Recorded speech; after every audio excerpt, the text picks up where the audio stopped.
ஒரு 10-20 வருஷத்துக்கு முன்னாடி சில அமைப்புகளை யோசிச்சுக்கிட்டே இருக்கும்போது சில விஷயங்கள் வந்தன. அதில் பார்த்தீங்கன்னா மீன லக்கணம் 7 ஆட்சி உச்சம் திக்பலம் இழப்பு. இந்த இடத்துல இருக்கக்கூடிய இந்த புதனை விட இந்த இடத்துல இப்படிப்பட்ட அமைப்பில் இந்த மாதிரி இருக்கக்கூடிய புதனுக்கு அதிகமான பலம்.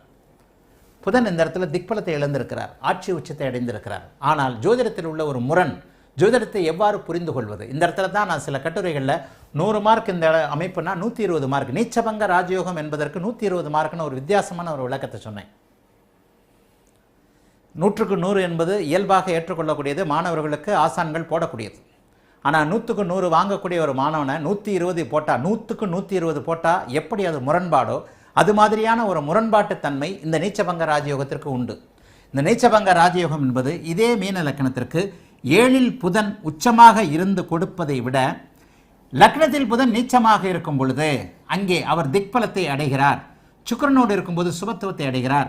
உச்சனுடைய வீட்டில் இருக்கும்போது இன்னொரு பலத்தை அடைந்து, சந்திரகேந்திரத்தில் இருக்கும்போது கூடுதலாக ஒன்றை அடைந்து, இந்த இடத்துல 100 என்பதை விட 120 மார்க்காக அமைந்து அவருடைய புதன் சார்ந்த துறைகளில் அவருக்கு மிகப்பெரிய அறிவு பிரகாசம் ஏற்படுகிறது. அது ஒரு வகையான யோகம். இதைத்தான் நீச்சபங்க ராஜயோகம் என்பதை நம்முடைய மூல நூல்கள் சொல்லுது.